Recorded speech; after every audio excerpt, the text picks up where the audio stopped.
Luzon. Amoy nakaka-joyful!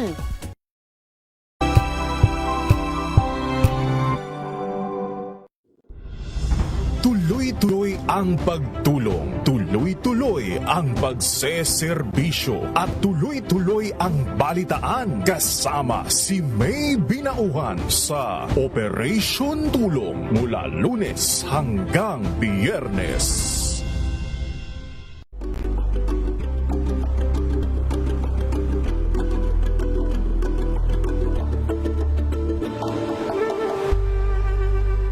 Maagang balitaan, maagang usapan sa mga issue at balita kasama si Kuya Angelo Palmones sa Magandang Umaga Pilipinas mula Lunes hanggang Biyernes. Samahan niyo po ako hanggang 7:30 ng gabi. DZRH Usapang Liga. Magandang gabi Pilipinas, Metro and Mega Manila, nas extension sa DZRH at RH2. Naray si Mayan At Kisses Hubson. para sa DCRH, una sa Pilipinas. Una sa Pilipino.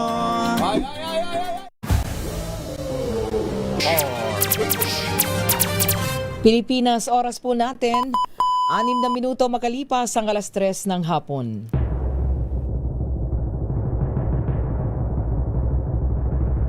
And the Golden Dove for Best Public Service Program Host goes to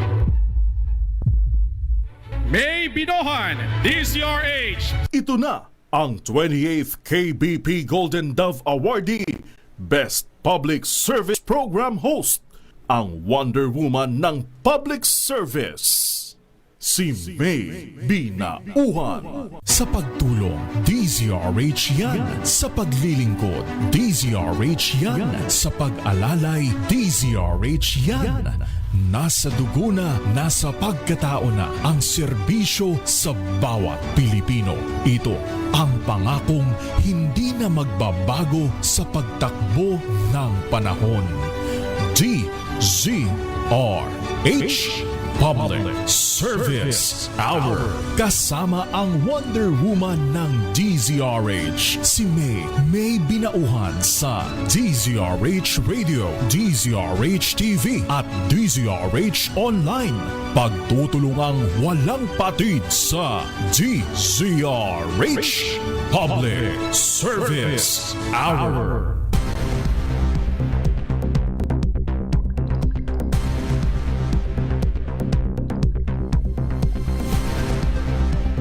Magandang hapon sa lahat po ng ating mga ginigiliw na tagapakinig at syempre sa ating mga manonood via live streaming. Yan sa DZRH Television. Ang bilis ng araw, no? Ikatatlo na po tayo sa buwan ng Hulyo, ha? It's July 3, 2026. Mga kaibigan, muli po samahan niyo pa rin po inyong lingkod, May Binauhan dito po sa Public Service Hour. Siyempre pa una sa Pilipinas, una sa Pilipino. 3:00 hanggang 4:00 po tayo ng hapon. Nako, meron tayong mga panauhin live. Studio guest natin. Sabi ko sa inyo sa pagsisimula ng July, arangkada din ang Rotary Year ng ating mga partners. Kaya talaga naman yung kanilang mga project, yung kanilang mga programs, no, sa kanila pong tinatawag na 7 areas of focus, umarangkada na rin. Kaya sila po ay ating muling makakasama at syempre ito po ay in partnership lagi-lagi. Kaya tutok lang po kayo dahil muli makakasama po natin ang isa sa ating palagian ding partner mula po sa Rotary International District 3810. Po, walang iba kundi ang Rotary Club of Manila South. Tama po ba? Manila South. Minsan nakakaano yung may Manila. Minsan nakakalimutan ko sa dami. Kasi sa District 3810, lahat daw po sila 111. O, diba? Paano pa ibang districts din na ating mga partners? Ang dami din nila. Pero mas maganda po yun, ano? Mas maraming nagsasama-sama. Mas marami po tayong natutulungan. Siyempre sa pamagitan po ng kanilang mga programa at mga proyekto, tayo po ay nakikiisa dun sa kanila pong mga pagtulong na ginagawa. Biro nyo sa dami nila. Kaya maganda Pilipinas pagka merong mga nagtutulong-tulong, daming naaabot. Standby lang po ha. Dahil meron po tayong bagyo, saglit lang po, punta lang po tayo sa Pag-asa, hingi tayo ng update ha. Kailan ba papasok ang bagyong Inday? Kasi magiging super typhoon pala ito. Alamin nga natin, punta na tayo sa Pag-asa. Nasa linya natin, Sir Dan Villamil. Sir Dan, magandang hapon.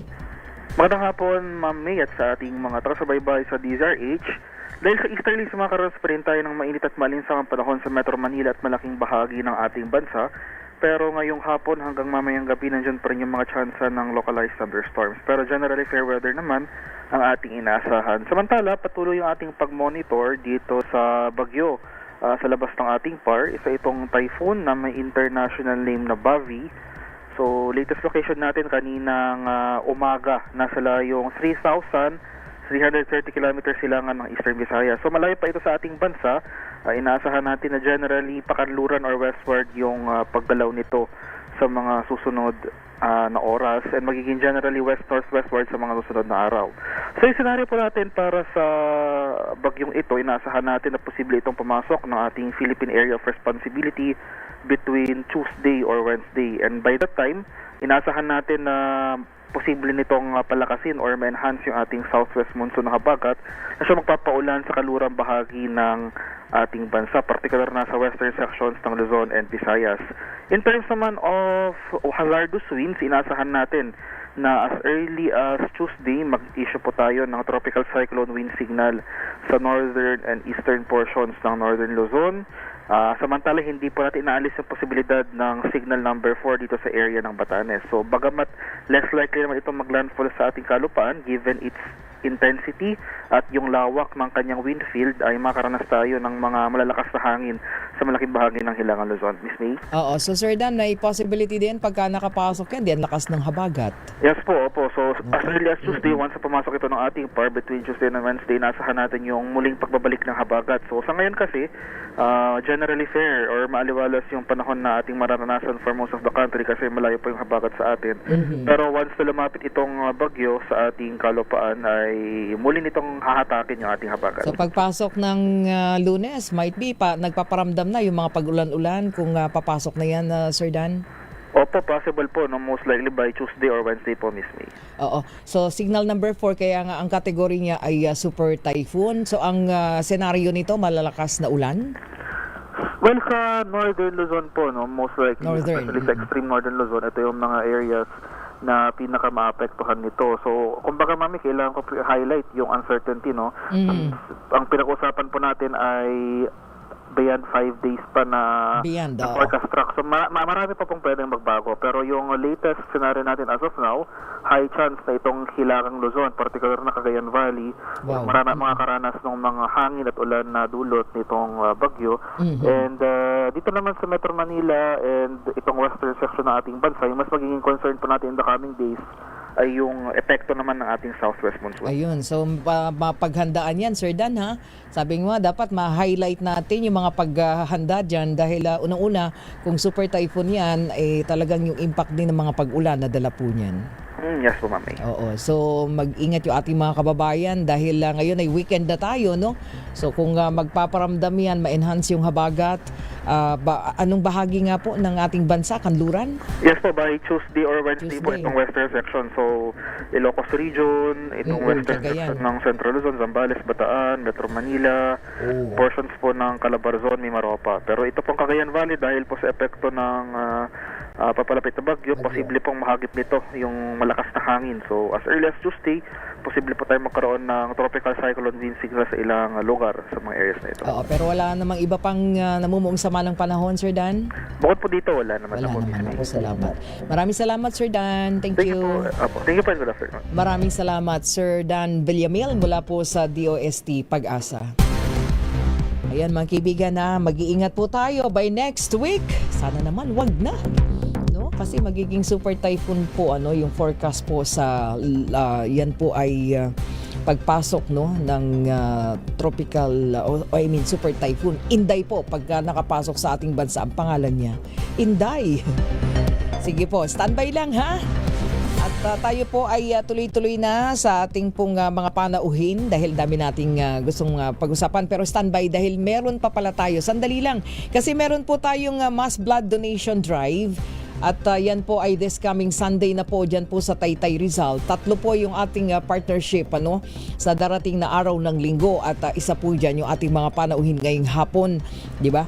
So ngayon po meron po tayong bloodletting activity partnership sa Taytay Rizal this coming July 5 na rin po yan, Sunday. Siguro makausap na muna natin, Iza. Okay, sige, standby pa lang sila. Okay.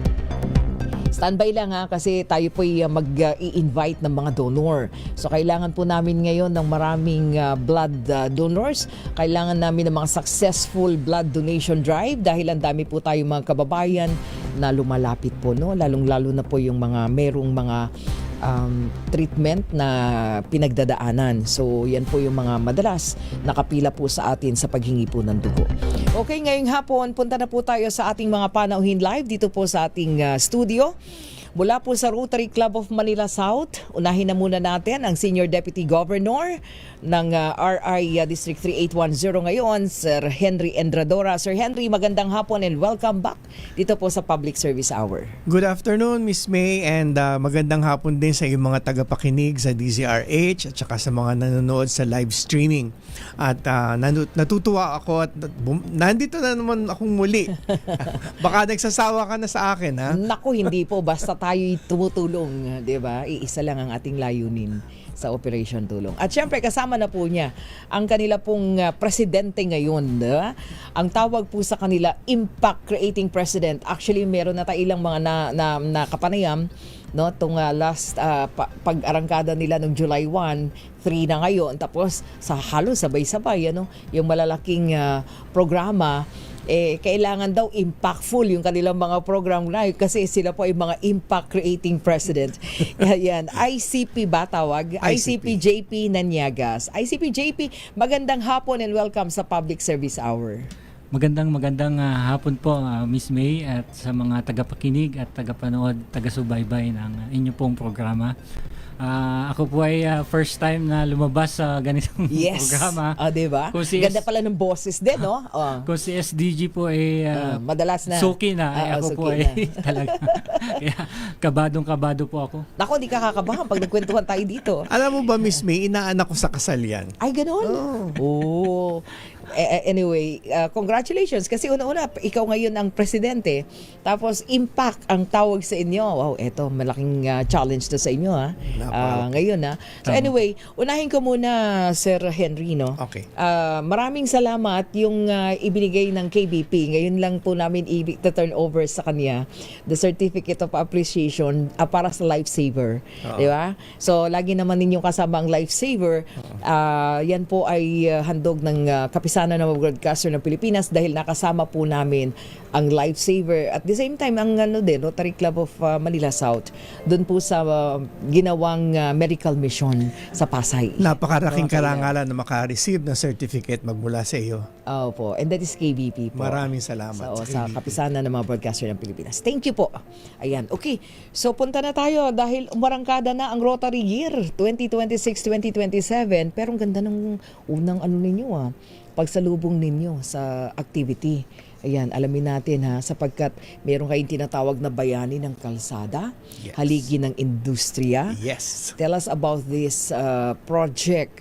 Ito ba'y first time na gagawin? Sino ba? Sir JP muna? Si Sir JP. Sir JP, oo, kasi sabi nila isa kang businessman Oo, isang businessman. Anong iyong negosyo? Ako po ay nasa industriya ng trucking, transportation. So talaga pong malapit sa iyo itong programa na gagawin sa pagsalubong mo sa Rotary Year ninyo. Opo. Ang challenge sa amin ni Governor Bing ay mag-create ng isang proyekto na malapit sa puso with lasting impact. So bata pa lang kasi ang tatay ko po kasi ay isang truck driver. So ngayon po ay 65 years old na siya. Nagumpisa po siya maging truck driver is 18 years old. Kung hindi po siya na-stroke noong 2018, marahil hanggang ngayon ay nagmamaneho siya. So kaya po yung hirap at saka sakripisyo ng mga driver, talagang saksi po ako dyan. Kaya po nung ako ay nagkaroon ng pagkakataon na gumawa ng proyekto, wala pong akong ibang naisip kundi gawin itong programang ito. Oo, tsaka very timely. Di ba Oo. mga tinutulungan natin ngayon? Itong nasa transport sector. Correct. Di ba? So napakahalagang programa ito ngayon sa panahon na to para sa hanay no ng transportasyon. Wow. Bayani ng kalsada, haligi ng industriya. Paano ito nabuo? Bale, ang magiging konsepto po natin dito, naisip ko po kasi, ang mga driver po ay tuwing halos linggo lang po sila nagkakaroon ng oras para sa kanilang sarili, para sa kanilang pamilya. So, naisip ko po na magkaroon tayo ng isang parang family day para sa kanila. Oh, Opo. Kung saan magkakaroon tayo ng libreng check-up, magkakaroon ng libreng gupit, libreng masahe, at magkakaroon din tayo ng, para sa kanilang mga asawa, meron po tayong cervical cancer screening para sa kanilang mga asawa, at ang kanilang mga anak naman po ay bibigyan po natin ng mga school supplies. So typical talagang parang araw, no? Opo, parang family day po. O kasama yung mga anak, kasama yung misis, di ba? Magkakaroon din po tayo ng mga konting programa, may mga palaro po para sa mga anak, at saka may mga ang tawag dito SG, yung seminar. Oo, may mga konting talks about mental health at saka para paano makontrol ang drug addiction, kasi may mga impression minsan na kapag driver kailangan laging gising, alam mo na. So meron kaming isang miyembro ng Manila South na magto-talk about drug addiction.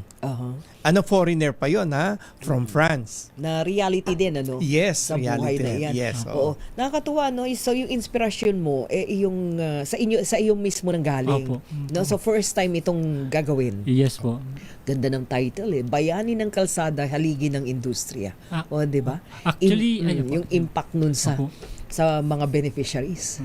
Actually, yung pong Bayani ng Kalsada, Haligi ng Industriya is bahagi po ng mas malaking flagship program ng aming club. Ang tawag ay Rotary Transformation Series, kung saan bibigyan natin ng pagpapahalaga yung mga sektor ng ating society na hindi masyado nabibigyan ng atensyon at pagkilala sa kabila ng malaking ambag nila sa lipunan. Oo. So magsasama-sama ito at I think sa Tondo. Bakit sa Tondo, Manila? Doon po kasi yung karamihan ng mga truck drivers natin. Opo. Nandun lahat halos. Opo, ano? opo. So kahit paano maramdaman nila na may dapat pala meron silang natatanging araw din. Opo, opo. Katulad ng gagawin Opo. ninyo. Dapat Wow. po ilalapit namin yung serbisyo sa kanila. Na magsisimula, I think, ano ang mga activities muna ninyo bago yung the whole, yung mga services na ibibigay? Sa umaga po, mga alas 7 ng umaga, magkakaroon po kami ng parade. Motorcade Motorcade sa loob ng Manila Harbor Center. So parang magtatawag kami ng mga dagdag na imbitasyon para sa mga drivers na nandun sa loob. Oo, alam mo kasi, may yung ibang mga drivers doon natutulog. Yes. May mga parang maliliit na kwarto sila doon. At nga pala, bago ko makalimutan, nagpapasalamat ako kay Mr. Maynard. Anong apelyido ni Maynard? Mr. Maynard Cruz ng Golden Shine Tracking Service. Yan, si Mr. Maynard, siya yung magpapagamit ba nung area ng parking area doon para kung saan kami magdadaos ganitong free clinic, cervical screening, at saka yung maliit na programa para sa mga kabataan. May mga palaro kasi kami para sa mga bata At yun, pumayag siya na gamitin namin yung parking area niya. Inalis niya yung mga truck na nakaparada doon ng mga sa Sunday at aayusin na nila yon magmula bukas para sa pagdating ng umaga pa lang ng Sunday ay handang-handa na ang lahat. Oo nga. At napakahalaga nito kasi alam natin yung mga truck drivers, parang ayaw ng mga yan ng check-up. Diba? Pagdating sa health nila, diba? No? Sana lahat sila samantalahin nila kasi libre lahat. Kasi po, iniisip nila pag... gastos lang yun. Opo, diba? tsaka wala po silang oras po At saka walang nararamdaman daw. May nararamdaman actually, kaya lang ayaw sabihin. Diba? So, maganda to.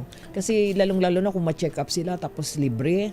And then, ayun, meron pa pala kayong haircut.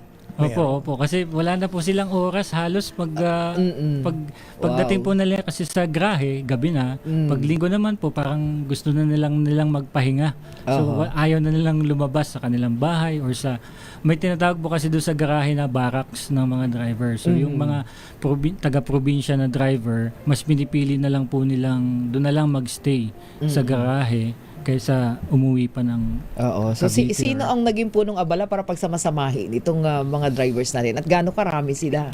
Actually, kami po ni SDG, ang kanyang kapatid. SDG talagang inano mo, isa mo sila. Yes. Hindi Para naman. Actually, mapagsama-sama. sa tulong din nung ano bang asosasyon yun doon sa loob ng pier? Manila Harbor Center Association. Sa pangunguna po ni Engineer Chris Oo, si Engineer Chris, nakausap ko yon. Sila yung mga kumontak sa lahat ng mga drivers na naandoon sa loob ng compound para imbitahin sila at ang kanyang mga pamilya. Tsaka kaya araw ng linggo kasi mukhang off nila yon. Oo. Kaya makikita mo yung pier, wala halos truck pag Sunday. Wow, sana lang lahat sila para nang sa ganun matanggal yung kanilang mga pagod. Kasi may massage pa kayo libreng massage. Parang Wellness. pagbibigay, pagbabalik ng pasasalamat sa kanila, sa kanilang sakripisyo. Ayun, so mahalaga din yun, yung inyo pong para sa session to address addiction. Yes. Mahalaga yun. Para at least sila mismo safe din sa ganyan. No? Mas naiintindihan nila. Ayun. At syempre, meron pa kayong ipamamahagi daw ng mga school supplies? Opo, tama po. Sa kanilang mga anak? Sa mga anak po nila. Wow. Gano'ng karami ito? Mga 100? 100? Opo. Marami din yun. Yung mga nandun. Ang expected participants po namin is around 200 mga drivers. So this coming Sunday na yan Opo. July 5. July 5. July 5. Ayun. Tapos meron kayo this coming 24 din, Sir Henry, mukhang ikaw to.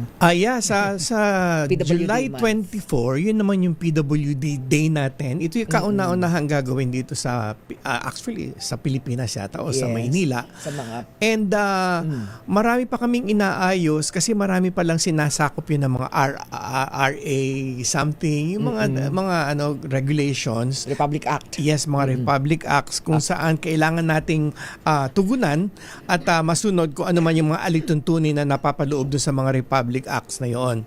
So malapit na naming ma-finalize and after this program nga didiretso na po kami sa Barangay San Isidro sa Parañaque kung saan gagawin namin ang proyekto na ito. Mukhang malaki-laki yun, Sir Henry. Ano ang mga beneficiaries natin dito, yung mga recipients nitong programa? Yung mga PWDs na age from 3 hanggang tinaasan na namin, sabi nila hanggang 23. Kasi yung iba naman kasi nga delayed ang development ng so yung 23 minsan ang pag-iisip pa lang nila is 17 or 15. Mga ganun. Nilawakan na namin ang sakop. Kasama na doon syempre yung mga magulang nila dahil kailangan nandun sila during magkakaroon po ng mga treatment, examination, i-assess nila natin kung paano sila magiging useful sa lipunan. So merong libreng medical check-up. Meron din po. So mga from bata hanggang elders na. Meron daw kayong mga specialist na isasama dito? Marami po. Marami mga specialist at saka yung mga miyembro ng Pasay Parañaque Medical Society. Naging guest natin dito yon.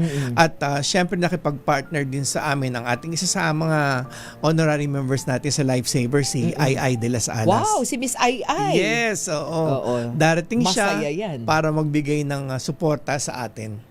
Proyekto rin din yan ni JP, ni ICP JP, kasi nung diniscuss niya sa akin itong tungkol sa mga truck drivers, sabi ko, ito naman ang diniscuss ko sa mga PWD at nagtugma naman kami sa aming mga layunin. Ito first time din na gagawin, Sir Henry. Sabagay kayo, yung ninyo, yung mga programa ng Manila South talaga namang multi-sectoral, Yan kagandahan ng iba-iba ang profesyon ng nasa loob ng club Kunyari, yung kung ikaw ay lawyer, so siyempre mga for legal assistance. Kung ikaw ay tracker, katulad niyan, si JP is tracker. Kami naman, ako sa communication, si Utoy naman. Si Mark nga pala. Si Mark is already a member of Manila South and he is PND. President nominee designate. PN po siya. PN na siya kasi PN na PE na siya, siya eh. Wow. Yes. Good luck. Meron kayo fashion designer. Yes. Di ba, Sir Mark? Di ba? Ganda. Ang galing, galing, galing. Ay, naku. Tama ka doon. Pag nagsama-sama iba-ibang profession, lahat yun, meron kanya-kanyang focus. Nabanggit mo yung fashion designer, iimbitahan kita. Alam ko naman na gusto mo yan. Kasi sa amin inaatang yung TRF Recognition Night at pagsasamahin natin at gagawing mas exciting yung programa na yun. Talaga. Si Sir Mark pa. Yes. Di ba? Okay. So, yung mga espesyalista para dun sa mga bata, kaya ba yun one-on-one, Sir? Oo. Maraming specialist. Marami kaming dadalhin. I think sa ngayon 6 na yung nagpalista eh. So, merong mga cardiologists din dito. Meron. Opo. So, kompleto. Kompleto yan. Alam natin na meron tayong para sa mga PWDs, most especially yung mga pangangailangan nila, yung mobility.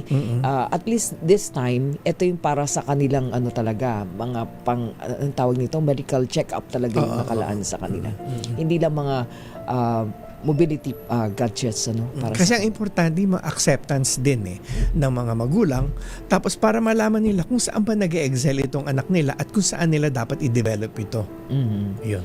Okay. Standby lang po babalik tayo saglit lamang. Oras po natin mga kaibigan, 31 minuto makalipas ang 3:00 ng hapon. Ang oras. Hello, Washi! Laundry day na naman! Yay! Anong meron? Mancha ng chocolate, putik, may libag pa! Kaya natin yan! With Pride Washing Machine Detergent, may triple stain-away formula. Tanggal ang makapit, madikit, at malupit na dumit mancha. Kaya easy-easy ang labada. Mula noon hanggang ngayon! All you need is pride! All you need is pride! ACS. Sa puso ng kalikasan, natatangi ang prutas ng mangosteen. Ito ay nagtataglay ng antioxidant compounds na alpha, beta at gamma mangosteen. Ang MX3 capsule ay isang food supplement na gawa sa natural na mangosteen. Ito ay tested and proven to help avoid knee joint pain discomfort para iwas-iwas sa sakit with long-term supplementation 2 capsules daily. MX3 capsule. Tunay, natural at original. Mahalagang paalala, ang MX3 capsule ay hindi gamot at hindi dapat gamiting panggamot sa anumang uri ng sakit.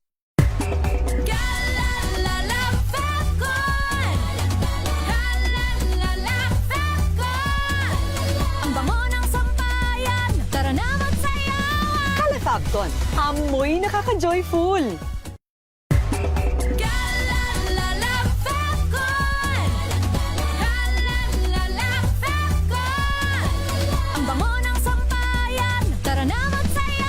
Calefacton, amoy nakaka-joyful.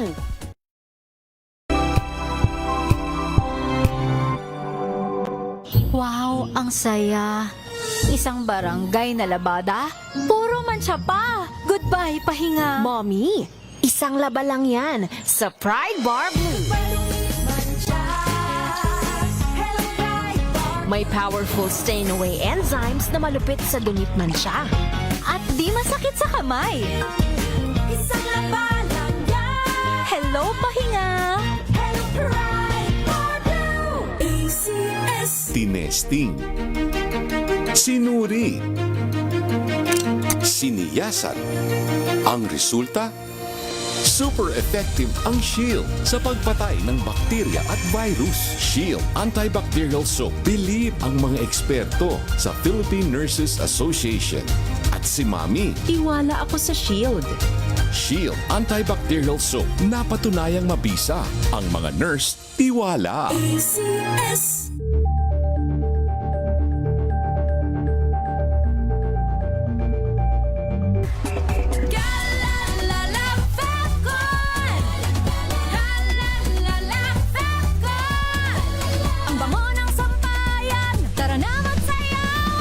Calefacton, amoy nakaka-joyful.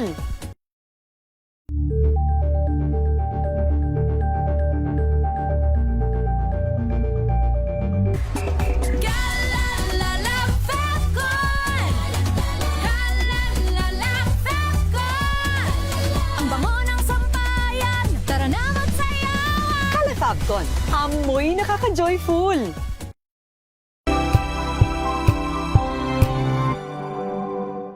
impeached, then that is my end. Tumutok sa pinaka-importanteng paglilitis ng impeachment court ngayong taon. The impeachment trial of Vice President Sara Duterte. At DZRH Special Coverage.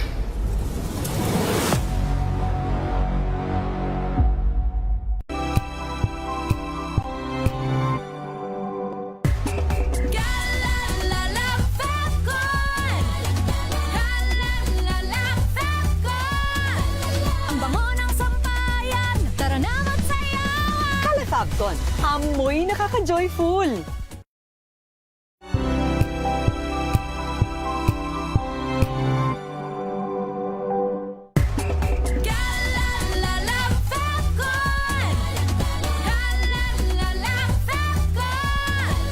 Ang bango ng sampayan, tara na magsayawan. Kalafagton, amoy nakaka-joyful.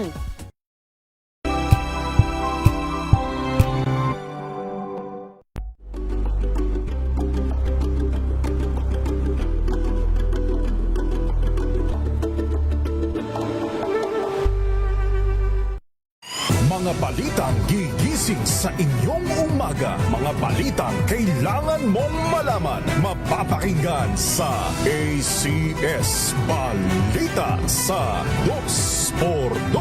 Kasama sina Anthony Taberna at Jerry Baha. Lunes hanggang Biyernes.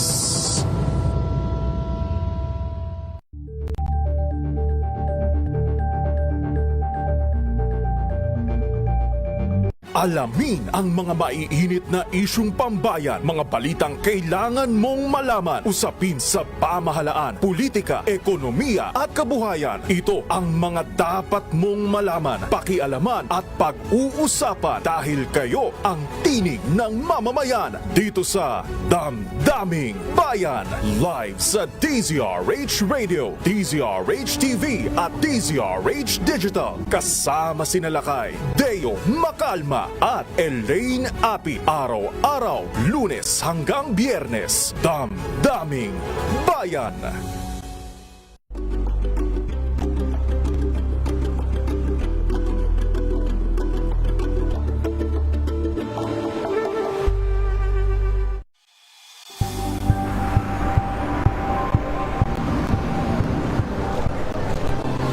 Ating mga eksperto dito lang sa Extra Opinion. Ito ang The Better News. TNBS, trending and isang kwento, ba't ibang anggulo? Dito sa Hoy. Bawat pananagutan ating tatalakayin dito sa Hoy. Bawal yan. Dito lang sa DZRH. Master po ng entertainment and lifestyle. Ito ang MBC TV Network News. Una sa Pilipinas, una sa Pilipino.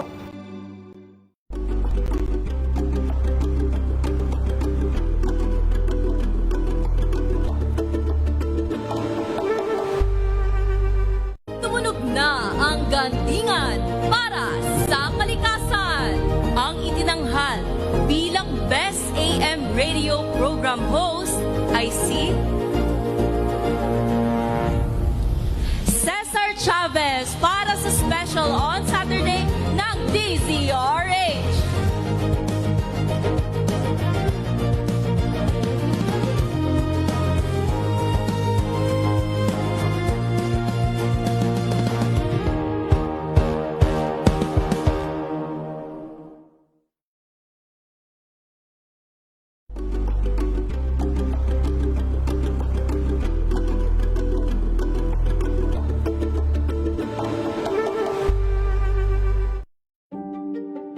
Buklatin ang mga pahina. Pakinggan ang boses ng lipunan. Tunghayan ang mga issue mula sa ibang katayuan. Nakakalungkot kasi deserve ba namin ng ganito? Hindi nila alam kung ano talaga yung kanilang mga karapatan. Yung gobyerno, tinulungan nila yung kanilang magsasaka. Pinapatahimik tayong lahat using various laws. Through education, kayang-kaya nating baguhin yung ganitong klaseng pag-iisip. Isang kwento, iba't ibang anggulo. Dito, sa Point of View.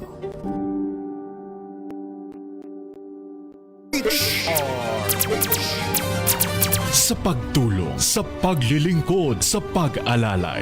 Kasama si May Binauhan sa DZRH Public Service Hour.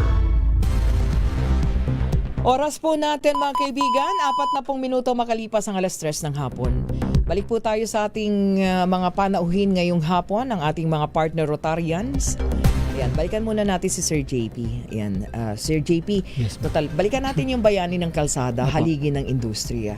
Sabi nga natin, minsan may mga pagkakataon na itong mga kababayan natin na nasa ganitong trabaho, talagang hindi nila nakakalimutan nila yung kanilang mga sarili. Opo. So this time, ibabalik nyo sa kanila yung pag-alala na yon para sa Opo. kanilang mga kalusugan. Opo. Ang kanina pinag-uusapan natin, ang laking challenge sa part ninyo, no, na sila ay baka mamaya mahiya or hindi tumuloy dahil matakot, magpa-check up.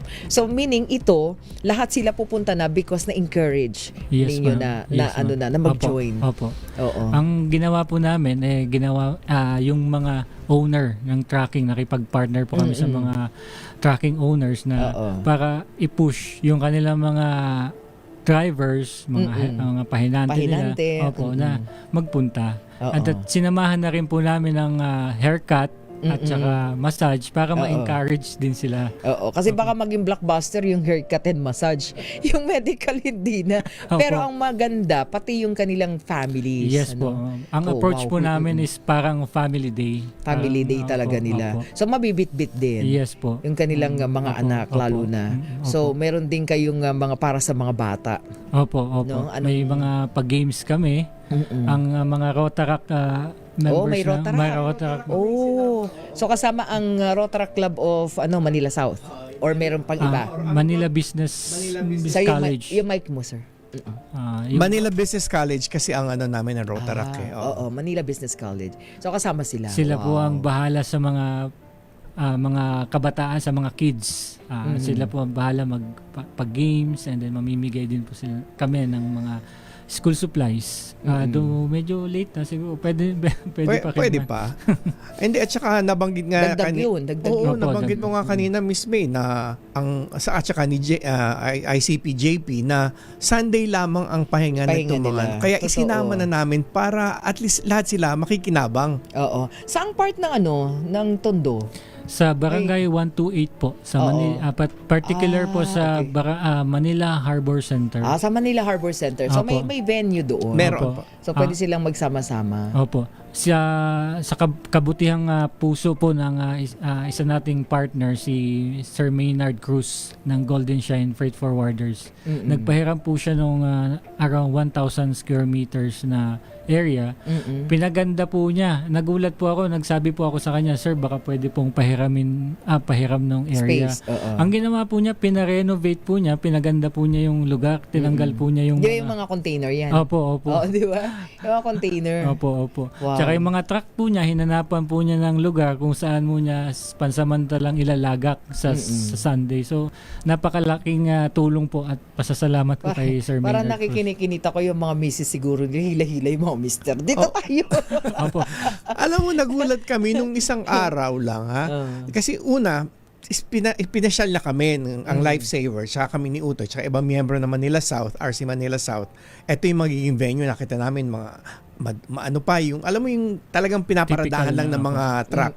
Pagbalik namin, nagpapagawa ng isang area na binububungan para dito yung mga VIP. Kasi baka si Gob Bing Carion will be there also. Wow, sige. To support. Tapos meron din area ito para sa mga children. Tapos dito kayo cervical screening. Ang cervical screening nga pala namin is care of Dr. Boggs Rivera. Kilala mo yan, si Dr. Boggs. Opo.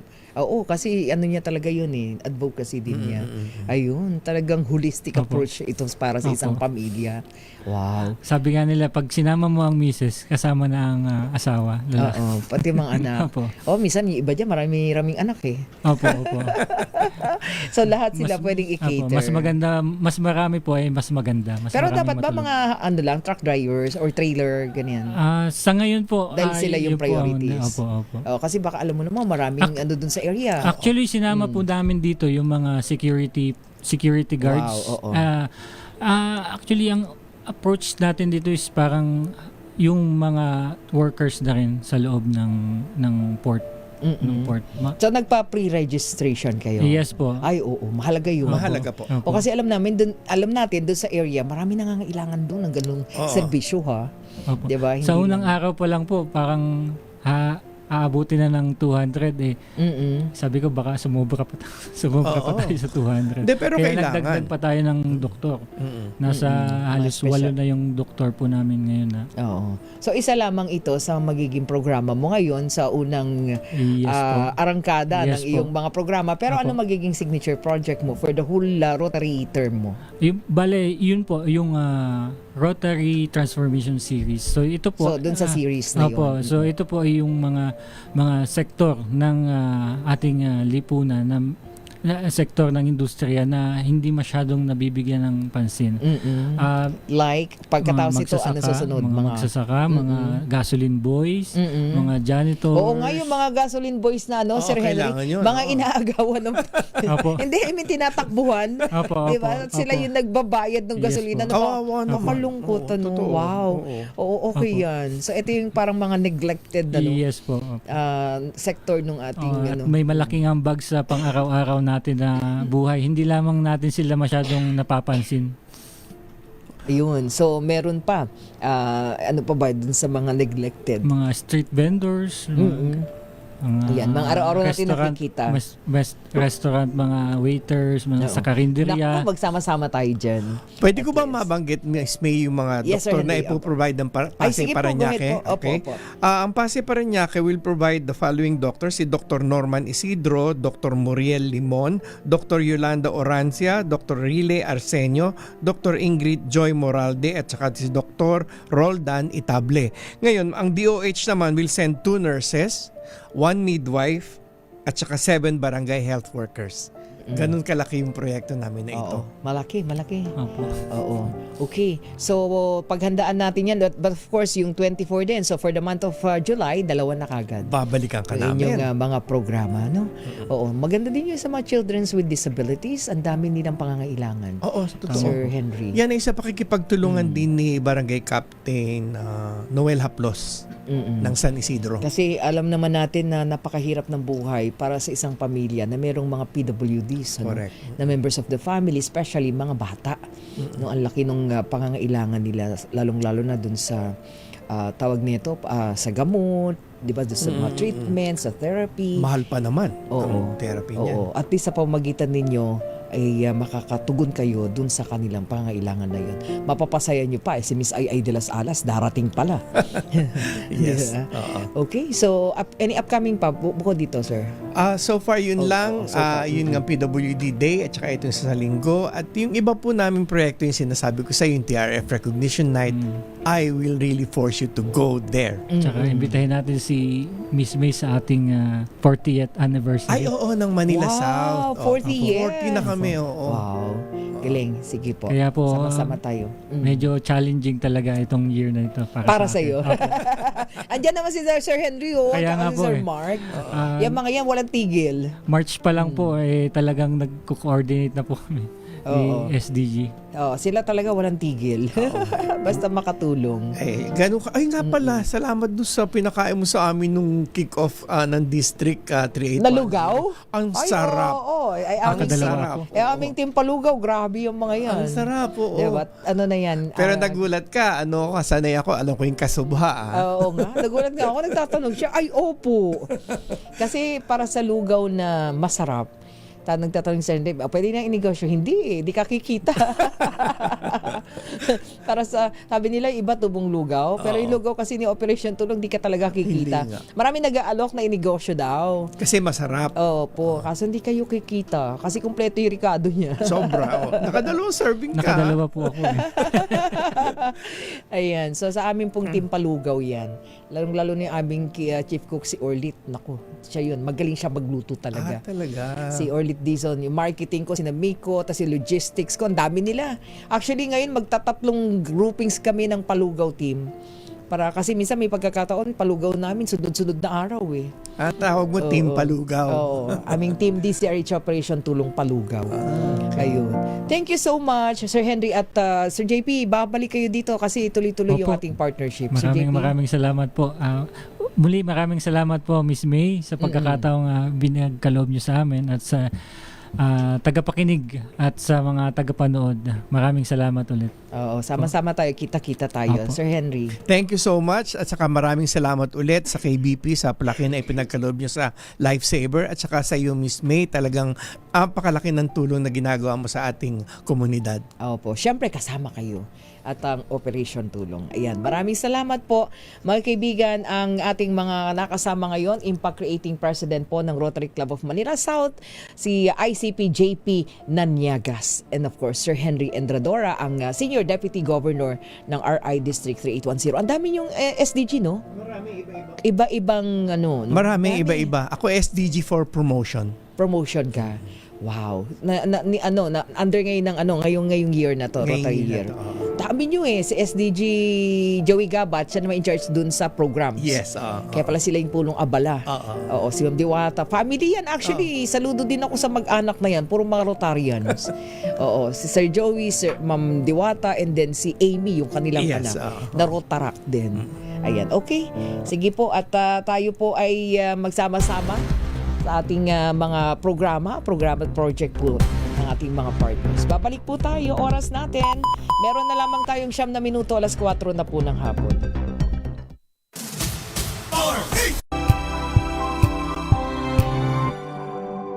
Tambalang Anthony Taberna at Jerry Baha ang gigising sa inyong umaga dahil lalatay ang humahagupit na diskusyon at komentaryo Lunes hanggang Biyernes sa 2x2.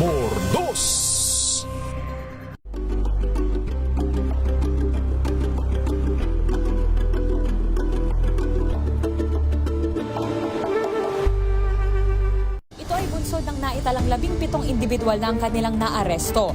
Metro Manila Development Authority o MMDA ang No Contact Apprehension Policy o NCAP sa Metro Manila. Sa ang ilang mga dokumento ay peke. Hindi rin legal ang employment na ipinangako sa kanila.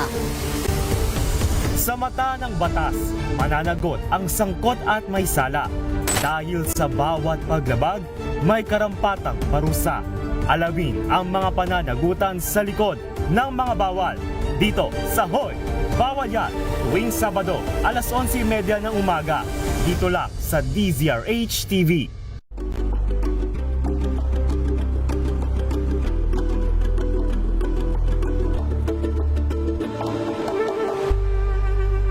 Tumunog na ang gantingan para sa kalikasan. Ang nagkamit ng parangal bilang Best News Anchor ay walang iba kundi si Angelo Palmones ng Magandang Umaga Pilipinas, DZRH Radio 666 kHz.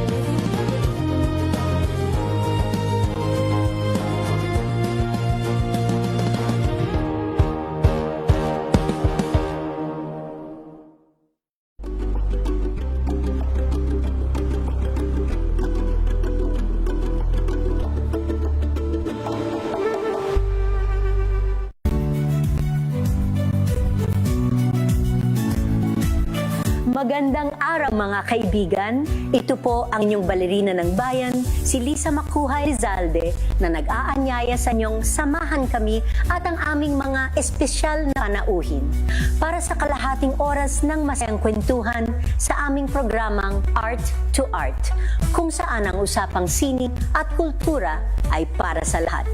Huwag kaliligtaan, Linggo, 3:30 ng hapon, dito lamang sa DZRH Radio, DZRH TV, at via online streaming.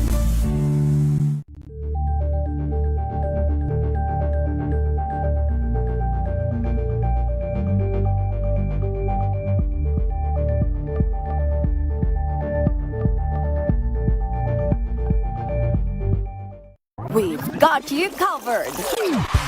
From the hottest hits, exclusive interviews, kilig to the bones fan meet experience. And hataw performances of your favorite stars. Saturdays, 12 noon, dito lang sa DZRH TV.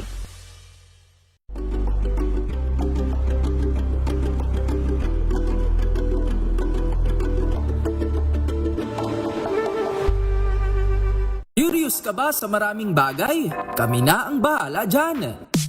Aalamin, tutuklasin at bibigyang linaw namin ang mga katanungang bumabagabag sa inyong isipan. Sa programa kung saan ang bawat sagot ay galing lamang sa mga eksperto. Ang Expert's Opinion tuwing Linggo 3:00 ng hapon dito lang sa DZRH TV.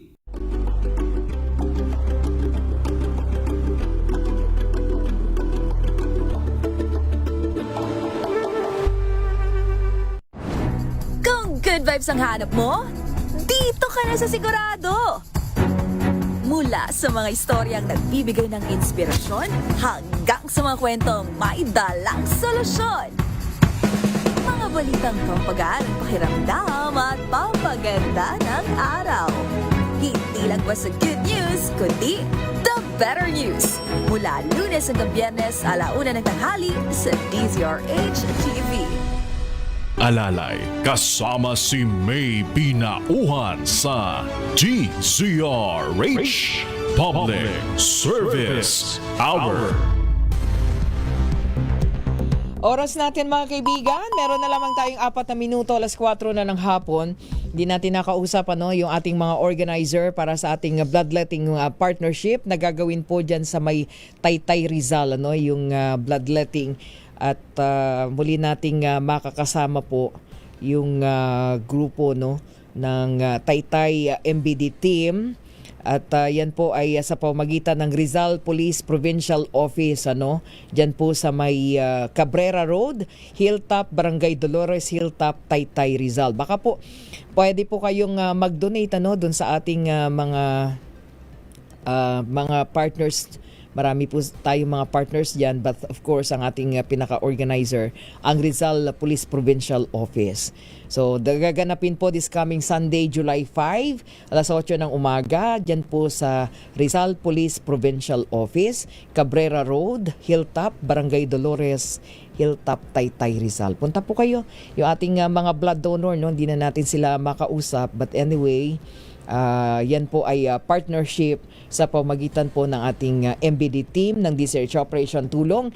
Ayan, of course, sina Sir Noli Onchenko, Sir Steve Vasquez, mga punong abala, at si Sir Choi Velasco, si Miss Aileen Velasco, and of course, yung ating mga team Operation Tulong MBD, Ayan, okay? So sila po yun. So punta lang kayo, Rizal Police Provincial Office.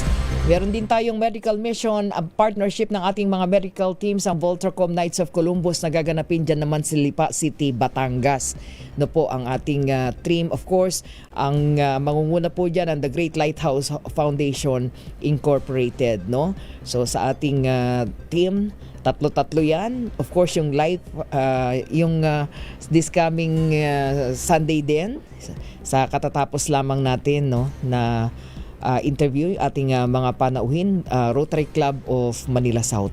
Ayan, yung kanila pong mission para sa ating mga truck drivers dyan sa Tondo, Manila. So yung medical mission dyan po sa Lipa City, sa lalawigan ng Batangas. So 3 po na partnership ng DZRH Operation Tulong. Anyway, sandali lang po ha. Punta muna tayo kay RH19 na Nolasco, yung pagbasura sa anti-terror law, ipananawagan po ng ilang progresibong grupo sa Department of Justice. Ibalita mo yan, Tina.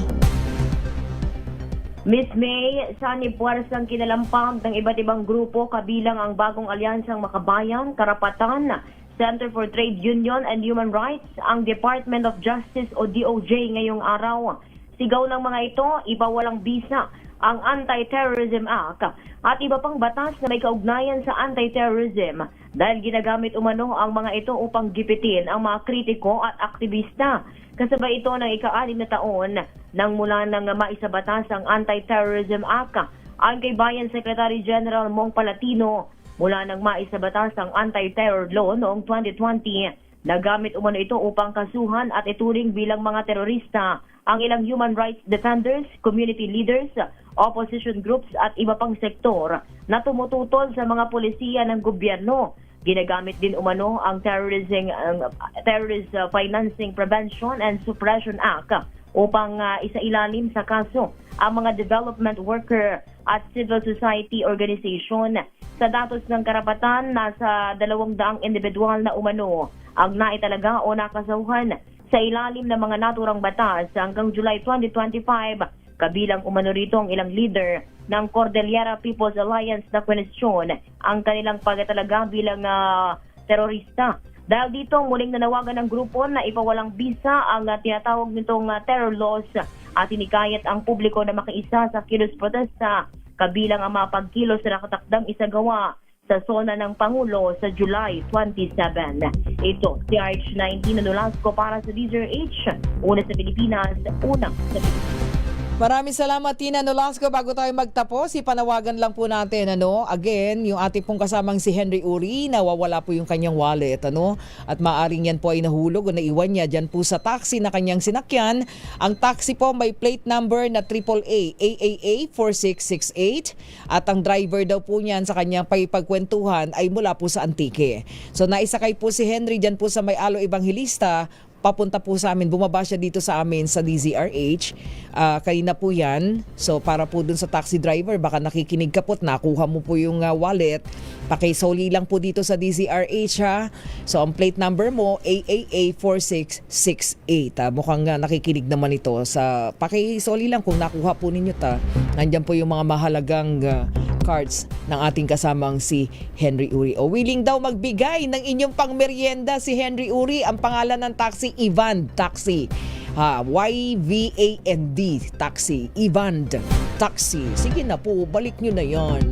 Oo, at kung sino mang nakakuha, masaklap lang niya kung merong sumakay doon sa likod kasi sa passenger side, baka mamaya kinuha, di binalik sa driver. Naku po, balik nyo na, di nyo po papakinabangan yung mga cards na nandyan.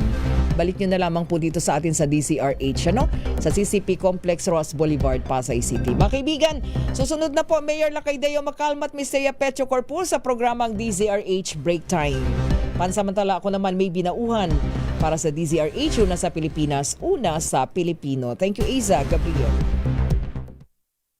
This time check is... Hello, Washi! Laundry day na naman!